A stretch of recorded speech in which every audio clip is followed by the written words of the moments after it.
अस्सलाम वालेकुम दोस्तों। आज हम शुरू करने जा रहे हैं अपना HTML का सबसे पहला और बेसिक जो है सबक और चैप्टर। आज मैं आपको समझाऊंगा कि किस तरह से हम HTML में अपनी वेबसाइट जो है वो क्रिएट कर सकते हैं और HTML से हम क्या क्या काम ले सकते हैं। HTML दर हकीकत HTML, H का मतलब है हाइपर, T का मतलब है टेक्स्ट और M का मतलब है markup, L means language. HTML stands for hyper text markup language. ठीक है, तो हमारे पास ये एक एडिटर है, ये आप देख रहे होंगे यहाँ पर HTML एडिटर, ये जो मैंने सबसे अलग करके रखा हुआ है यहाँ, ये इसको मैं यहाँ कर देता हूँ। ठीक है, तो ये हमारे पास एडिटर है। वैसे काफ़ी सारे हैं। अच्छा, जिन दोस्तों के पास लैपटॉप वगैरह नहीं है और वो मोबाइल पर ही चाह रहे हैं कि वो सीख भी लें और अर्निंग भी स्टार्ट कर दें, तो उनके लिए सबसे बेहतरीन मैं जो है ये एक सीज़न अपना ला रहा हूँ। उनके लिए बेहतरीन एक मौका है लर्निंग का, अर्निंग का। आपको स्किल मिलेगी। सिर्फ HTML ही नहीं, मैं आपको सारी लैंग्वेजेस सिखाऊंगा, बैक एंड फ्रंट एंड से रिलेटेड सारी मुकम्मल आपको एक वेब डेवलपर इंशाल्लाह ताला मैं बनाने की कोशिश करूंगा और मैं भी आपके साथ साथ सीखूंगा। अच्छा, तो दोस्तों अभी हमने इसको ओपन किया HTML एडिटर को। यहाँ हम आएंगे, राइट क्लिक करेंगे, मतलब ये सॉरी, यहाँ ये ऊपर जो नज़र आ रहा है आपको ये 3 लाइंस, इस पर क्लिक करेंगे। यहाँ आकर हम न्यू पर क्लिक करेंगे, न्यू पर आकर हम फाइल पे क्लिक करेंगे, HTML फाइल पे। ठीक है, दोबारा से करके दिखा देता हूँ HTML पर। अच्छा, एक और चीज़ मैं आपको बताऊँ, बल्कि हम इसके अंदर चलते हैं पहले। ठीक है, HTML फाइल। अच्छा, जो भी हम पेज इसमें क्रिएट करेंगे HTML का, उसका नाम हम रखेंगे इंडेक्स। इंडेक्स के नाम से हम इसको हमेशा क्रिएट करेंगे। अच्छा, ये देखें आपके पास ये कंटेंट एक बना बनाया जो है ना, एक मतलब पेज का जो सैंपल है वो बना बनाया आ गया। अच्छा, ये जो सबसे पहली लाइन आपको नज़र आ रही है ऊपर ऊपर, इसका जो ये होता है ना डॉक टाइप और आगे ये जो HTML लिखा है, इसका मतलब ये है कि HTML5 को जो है वो सपोर्ट कर रहा है और HTML5 की ही लैंग्वेज वगैरह जो है वो आपके पास आ रही है। लेटेस्ट अभी चल भी यही रही है। ठीक है, उसके बाद ये HTML ये क्या है, ये टैग है। ठीक है, ये एक टैग है, ये है स्टार्टिंग टैग और इसका एंड टैग बिल्कुल एंड में आएगा। HTML हमेशा इसके अंदर अंदर हमने जो भी करना है। अच्छा, और ये हो गया हेड। हेड में क्या होगा हेड में वो चीज़ें होंगी जो आप यूज़ करना चाह रहे हैं। देखिए इसमें हमें वो टाइम वगैरह ये चीज़ें सारी बता रहा है, जिस जिस चीज़ को सपोर्ट करता है कंटेंट वगैरह को। ठीक है, ये सारा। अच्छा, टाइटल। टाइटल में क्या होता है मैं आपको ऐसे ही रन करके दिखाता हूँ। ये देखिए ऊपर आपके पास यहाँ लिखा हुआ है हेलो वर्ल्ड। ठीक है, तो ये हेलो वर्ल्ड। अच्छा, अब हम इस पर एडिट पे क्लिक करते हैं, यहाँ आते हैं, मैं इसको हेलो वर्ल्ड को चेंज करता हूँ, मैं लिखता हूँ होम पेज। अक्सर आपने वेबसाइट्स जो विजिट करते हैं आप वहाँ पर देखते हैं ये ऊपर लिखा हुआ जो है ना आ रहा होता है इस किस्म का। ठीक है, तो देखें ये कंटेंट है, ये जो हेलो वर्ल्ड यहाँ लिखा हुआ है, ये जो है ये कंटेंट है। एक हेडिंग में उसने लिखा हुआ है, एक सैंपल दिया हुआ है हमें H1 से लेकर H6 तक। ठीक है, H1। अच्छा, अभी देखिए मैं इसको करता हूँ H6, यहाँ भी मैंने कर दिया और क्लोजिंग टैग में भी मैंने इसको H6 कर दिया। ठीक है, तो अभी क्लोजिंग टैग और स्टार्टिंग टैग जो है मैंने H6 से किया, तो इसका आप साइज़ देख लें क्या बन रहा है। अच्छा, अगर आपको ऐसे समझ नहीं आ रही तो मैं आपको यहाँ पर एक बॉडी के अंदर हमेशा हम जो भी प्रोग्रामिंग इसकी, प्रोग्रामिंग नहीं, जो भी हम इसका कोड लिखेंगे वो हमेशा हम इसका बॉडी में लिखेंगे। तो मैं यहाँ लिखता हूँ H1। अभी मैं ये आपको सिर्फ डिफरेंस बताना चाह रहा हूँ इसका कि कितना डिफरेंस है इसका। ठीक है, वही सेम मैं लिख देता हूँ HELLO। ठीक है, हेलो WRLD, हेलो वर्ल्ड लिखा गया हमसे, हेलो वर्ल्ड, और हमने वही सेम का सेम लिख दिया। अभी मैं इसको रन करके दिखाता हूँ तो देखें कितना डिफरेंस है इसके साइज़ का, हेडिंग का। ठीक है, तो ये चीज़, ये 1 से लेकर 6 तक। अब आप देख लें 2 का भी उसी तरह से होगा, इतना ही इसमें मतलब डिफरेंस आ जाएगा। अभी मैं लिखता हूँ इसमें H3 जो दरमियान का है। ठीक है, H3 हेडिंग डालते हैं हम, ये क्लोज टैग खुद कर देगा, ये टैग्स हैं। ठीक है, एट्रीब्यूट्स और जो दूसरे हैं वो चीज़ें हम बाद में पढ़ेंगे, एट्रीब्यूट्स क्या होते हैं।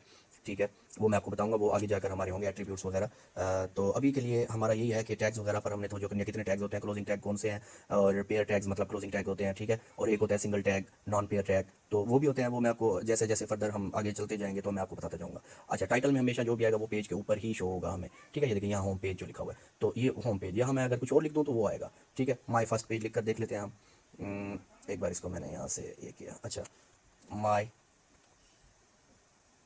First page. अच्छा, मैंने लिखा, रन किया एक बार, देखो तो यहाँ पर आ गया माई फर्स्ट पेज। ठीक है, तो अभी मैं इसको लिखूंगा होम पेज ही, होम पेज। ठीक हो गया, हेलो वर्ल्ड लिखा हमने यहाँ। यहाँ अब हम फिर एक बार हेलो वर्ल्ड लिख के देखते हैं, हेलो वर्ल्ड, और ये आ गया। ये किस में है, मैं आपको यहाँ एक ये कर देता हूँ ताकि हमें इसका पता चल सके कि हम कितना कितना कौन कौन सी हेडिंग में लिख रहे हैं और कितना उसका जो है ना साइज़ हमें बता रहा है। देखो 1 में लिखा हमने हेडिंग 1 में, उसका हमें देखो क्या साइज़ दे रहा है, 3 में लिखा उसका क्या साइज़ दे रहा है, और 6 में क्या साइज़ दे रहा है। डिफरेंस है काफ़ी। अच्छा, मैं अभी एक पैराग्राफ लिखता हूँ। अगर हमने कोई पैराग्राफ लिखना है तो पैराग्राफ लिखने के लिए भी हमारे पास एक हेडिंग टैग होता है। जब अक्सर हम कोई सी भी आम सी मतलब वो कुछ लिख रहे होते हैं, पैराग्राफ मतलब कुछ भी लिखते हैं तो उसमें पैराग्राफ ही यूज़ होते हैं।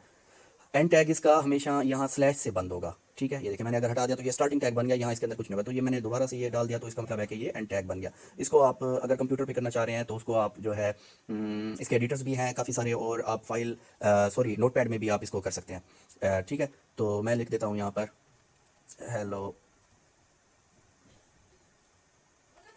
Everyone, welcome to my code learning with Syed Syed Ali, ठीक है। तो मैं इसको रन करके दिखा देता हूँ। देखें यहाँ ये हमारे पास जो आ रहा है, सॉरी ये स्पेलिंग गलत हो गए, खैर इसको स्पेलिंग्स वगैरह को मेरे स्पेल वगैरह या कोई इस तरह की अगर मेरे से गलती हो जाती है तो उसको काइंडली इग्नोर कीजिएगा, और आप अपना फोकस रखिए सीखने पर, ठीक है। जो चीज़ आपको समझना है आप कमेंट्स में भी कर सकते हैं मुझे, और मैं यहाँ पर अपना नंबर भी छोड़ दूँगा, तो आप मुझसे कॉन्टैक्ट भी कर सकते हैं अगर आपको कोई मुश्किल पेश आती है तो, ठीक है।